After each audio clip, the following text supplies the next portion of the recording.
శ్రీ గురుభ్యో నమ. విశ్వం ఛానల్ ప్రేక్షకులకు స్వాగతం. మీ అందరికీ కూడాను గురు పౌర్ణమి శుభాకాంక్షలతో ఒక ముఖ్యమైన విషయాన్ని మీ ముందు ఉంచదలుచుకున్నాను.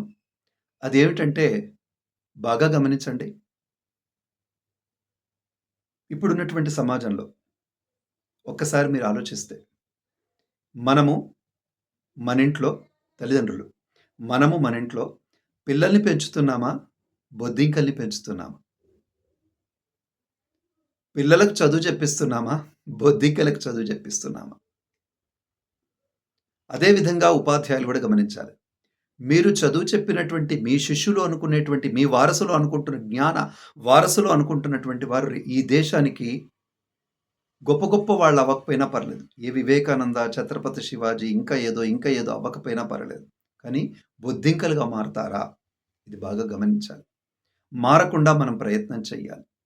దురదృష్టవశాత్తు కొన్ని దశాబ్దాల నుంచి మన చదువులన్నీ కేవలం ఉద్యోగాల కోసమే, ప్రభుత్వ ఉద్యోగాల కోసమే అన్నట్టుగా తయారైనాయి. కాబట్టి అది లేకపోతే ఉండలేనట్టుగా, మార్కులు తక్కువొస్తే బ్రతకలేనట్టుగా, ఒక రకమైనటువంటి సమాజాన్ని మనం తయారు చేసుకున్నాం. ఈ ప్రమాదకరమైనటువంటి సమాజంలో దేశం ఎంత చిన్నాభిన్నమవుతోందో మనం నిన్న, మొన్న ప్రత్యక్షంగా చూసాం.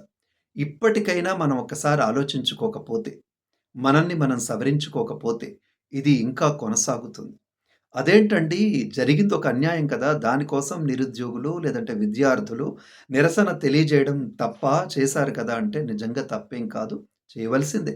ఆ మాటకొస్తే ఇప్పుడున్నటువంటి ప్రభుత్వాలు, తర్వాత అన్ని రాజకీయ ప్రభుత్వాలు ఎన్నో రకాలుగా, ఎన్నో సార్లు, ఎన్నో నిరసనలు తెలియజేసిన సందర్భాలున్నాయి. ముఖ్యంగా ఇప్పుడున్నటువంటి ప్రభుత్వం రామజన్మభూమి గురించి చేసినటువంటి వీరోచితమైనటువంటి నిరసన, పోరాటాలు బోలెడన్నున్నాయి.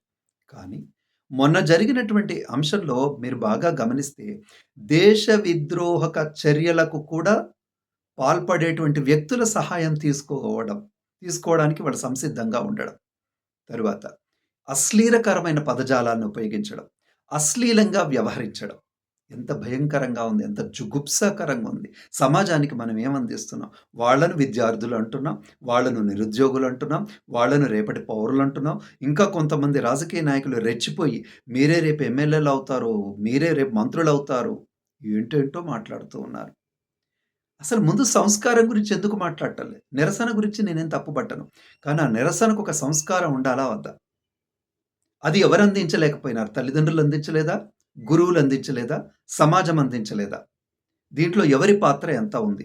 రేపటి సమాజంలో ఇలాంటి పాత్ర మనకు ఉండకూడదు గదా! అంటే ఇలాంటి లోపం ఉండకూడదు గదా మన పాత్రలో.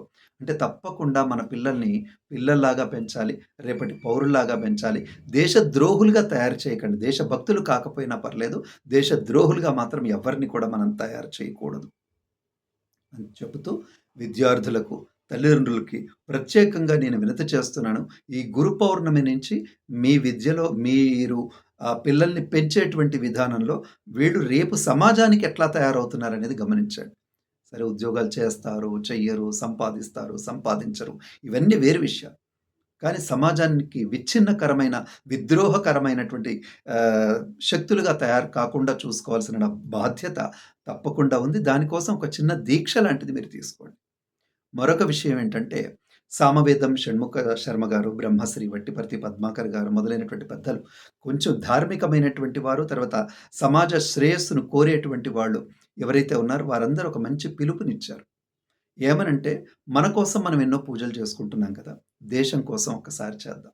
ఎందుకంటే మొన్న చూసాం గదా! విద్రోహకరమైనటువంటి చర్యలు ఎంత భయంకరంగా ఉన్నాయి. అంటే ఈ దేశాన్ని కూలగొట్టడానికి విదేశ శక్తులతో సహా అందరూ సంసిద్ధంగా ఉన్నారు. ఎక్కడ అవకాశం దొరుకుతుందా అని. ఇంతమందిలో మన దేశాన్ని మనం కాపాడుకుంటూ రావడం అంటే దైవానుగ్రహం కూడా తప్పకుండా ఉండాలి కాబట్టి, దేవాలయాల్లో పనిచేసే అర్చకులు కానీ, ఇళ్లలో అంతో ఇంతో ఆధ్యాత్మికంగా జీవితం కొనసాగించేవాళ్ళు కానీ, మీరు తప్పకుండా నెలకొక్కసారి దేశం కోసం, ధర్మం కోసం ప్రార్థన చేయండి. పూజో, వ్రతమో, క్రతువో, యజ్ఞమో, యాగమో ఏదో ఒకటి తప్పకుండా దేశం కోసం, ధర్మం కోసం చేయమన్నారు. రేపు గురు పౌర్ణమి నుంచి నెలకొక్కసారి ఆ ప్రయత్నం కూడా మనం చేసే ప్రయత్నం చేద్దాం. తద్వారా మన దేశానికి, మన ధర్మానికి మన వంతుగా నేను సైతం అన్నట్లుగా సహకరించేటువంటి ప్రయత్నం చేద్దాం. మన దేశాన్ని, మన ధర్మాన్ని కాపాడుకునే ప్రయత్నం చేద్దాం. అనేటువంటి విషయాన్ని మీ అందరి దృష్టిలోకి తీసుకొస్తూ సెలవు.